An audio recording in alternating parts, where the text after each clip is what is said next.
share a little French with you for starters, so if you don't know the language, maybe you can enjoy the music of it, and we'll see how it goes. On ne voit bien qu'avec le cœur. L'essentiel est invisible pour les yeux. And the translation of that is roughly, we see well only with the heart. What's essential is invisible to the eyes. And another line from Ulysses by Alfred Lord Tennyson.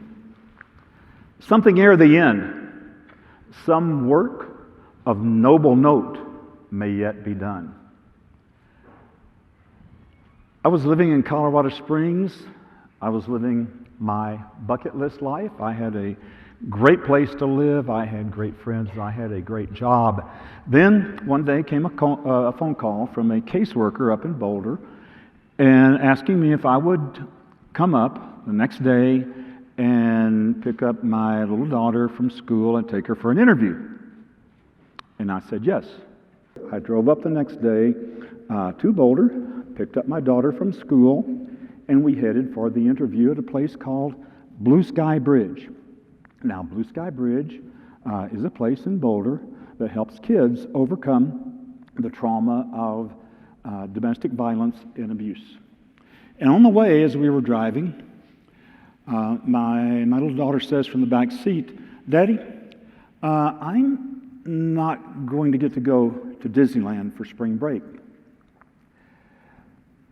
The others are going, but they're not taking me because I talked to you." And she must have sensed my emotion there in the back seat, because she said, "But Daddy, don't worry. It'll be okay. You and I, we love nature. We love birds, we love trees, we love animals, we love all those things. And, and maybe we could even go to the zoo. It'll be okay, Daddy." Well, our interview was scheduled for noon.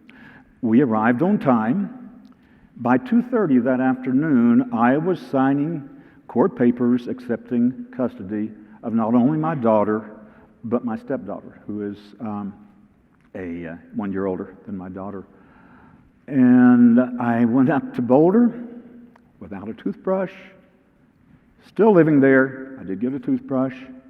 But in those first days after that new assignment, if you wish, I realized that my bucket list days were done. There was no room for the bucket list. But then, one morning, I woke up, before the girls got up, of course, with an image in my mind. It was an image from my high school days, a guy I ran track with, a guy named Johnny Byers. And I could see in my memory Johnny Byers handing off the baton, passing the baton in the relay race. And Johnny Byers was poetry in motion. And as I reflected upon that image, that memory, over the next couple of days, I realized that even though this surprise of suddenly having custody of my two little girls, marvelous little girls, that even though that had taken away my bucket list, I had been supplied something infinitely more valuable, which was a baton list. And I realized that I am not just passing through to pass away. I am preparing the handoff, and many handoffs. And as I reflected upon that, a line of poetry came from Dylan Thomas, the famous line, "Do not go gentle into that good night, rage, rage against the dying of the light." And the reason I bring that line of poetry up is that as I reflected on this, I realized I had a lot of unresolved rage going on. I buried my dad, I buried my stepmom, and I buried my mom. But for my mom, I did a little bit differently. We went down to Mexico. I'm not particularly fond of the way we do death in this country, frankly. We may do life okay, but death, not so sure about that, at least in my experience. And so I took my mom down to Mexico, and I established a Mexican nonprofit called Alegría a Cualquier Edad, which is more or less joy at any age, because that's what I wanted for my mom. Dignity is great. Joy is better. And for a while, for several magic months, it worked.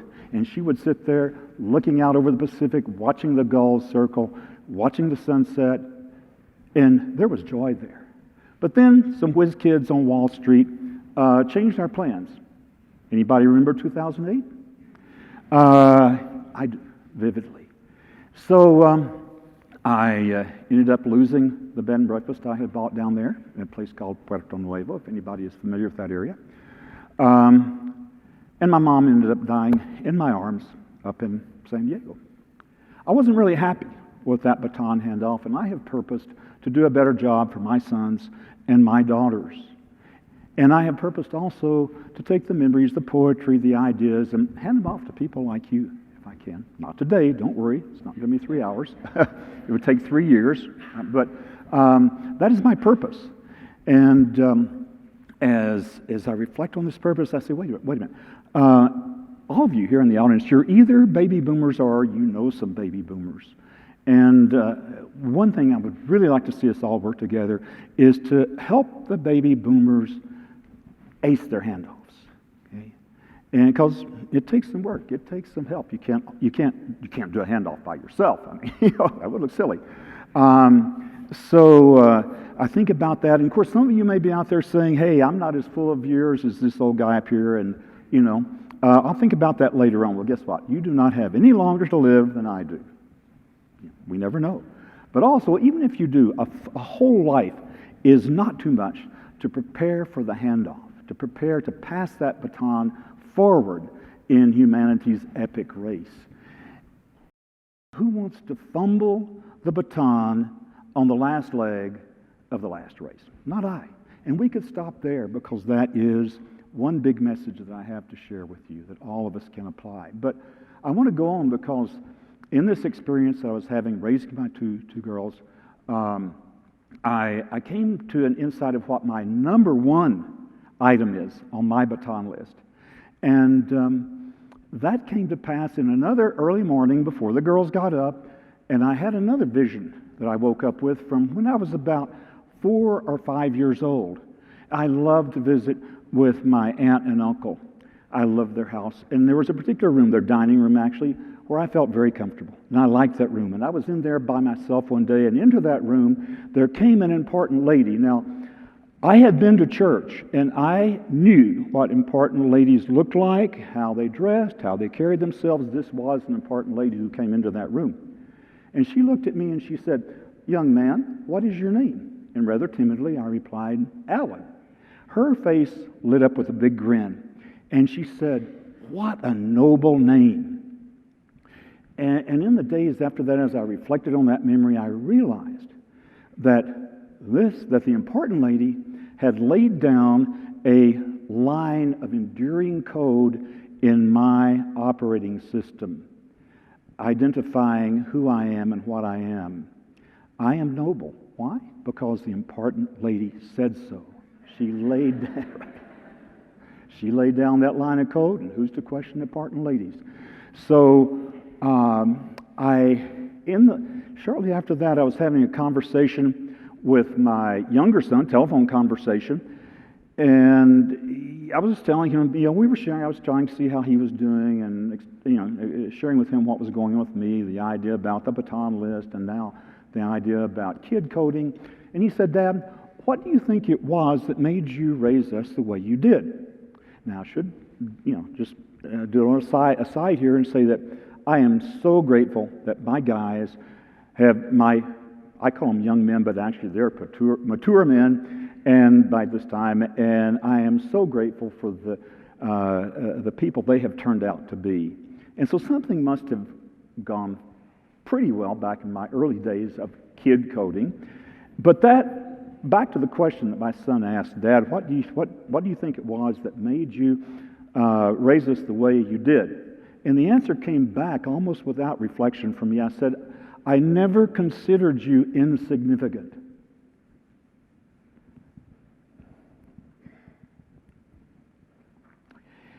And in the days that followed, as I reflected on that, I realized that I had the recipe, the solution for kid coding. And so I like to go out to the grocery store And I'm looking at that little face looking back at me from the grocery cart in front of me in the line, and I smile. And I always try to say something to the mom or the dad. Hey, what a noble young lady you have here. What a noble young man. Oh, look at those lovely shoes. Look at that. And, I am laying down, I'm confident that I am laying down lines and lines of code. And if each one of us could do that, is there any more noble pursuit than to turn out noble young men and women to build our future? I don't think so, at least not for me. But then I'm a parent. And I'm a full-time parent, so how does that play out at home? Well, I realized that the way I convey significance is listening. I listen actively.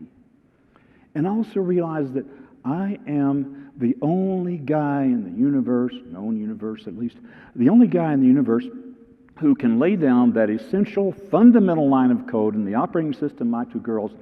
I am significant to Daddy. So it's an important mission for me. And I listen. And when I say I listen, my girls do not buy in to the myth of multitasking. If I've got my phone and I'm trying to talk to them, they know what's more significant. That's my phone. I put my phone away and I talk. Or I listen. I listen primarily. You may say, well, listening to kids, I don't know, that could get kind of boring. It is not boring. It is more interesting than 99.9% of the cocktail conversations I've overheard have been involved in my entire life.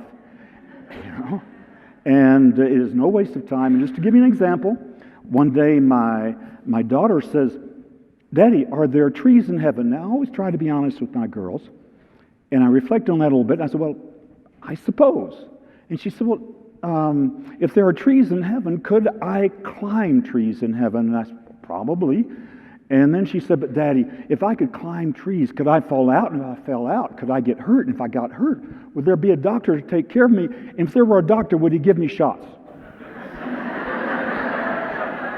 And I'm still trying to figure out, is there some parallel universe where Newton's laws of physics have been suspended or perhaps repealed, and apples and little girls do not fall out of trees? All right. So, yeah, it's interesting. Try it out if you haven't already. I'm sure many of you have and could share similar stories. So, it's been difficult. It has gotten even more difficult within the last few months. I sustained a traumatic brain injury, and if I say something awry up here, just, forgive me. But my doctors and my therapists tell me, hey, you're going to recover that bandwidth, and if you work at it, and we've been working at it, you'll get it back. But still, it is, it's kind of tough. It's kind of tough to manage that situation and the emotions and all that stuff. And I was thinking, well, is it worth it?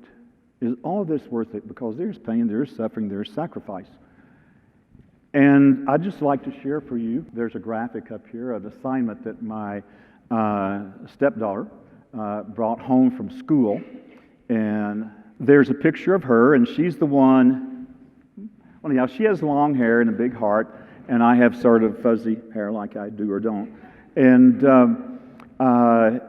then here's what she wrote. And in her second grade handwriting, she wrote, the person who inspires me is my father because he takes time to help me. He works so hard. He takes time for my sister and me. He is happy. And as I think about that, my older son's favorite line from a Robert Frost poem called Directive comes back, which is, weep for such little things could make them glad. And I think about a line from Isaiah that says, the noble man makes noble plans, and by noble deeds he stands. My bucket list was about fun.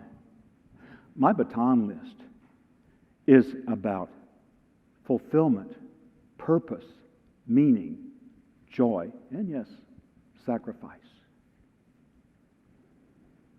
And now, another word from Ulysses. The lights begin to twinkle from the rocks. The long day wanes. The slow moon rises. The deep moans round with many voices. Come, my friends, 'tis not too late to seek a newer world. Push off, and sitting well in order, smite the sounding furrows, for my purpose holds to sail beyond the sunset in the baths of all the western stars until I die. Perhaps the gulfs will wash us down. Perhaps we shall touch the happy isles and see the great Achilles whom we knew. Though much is taken, much abides.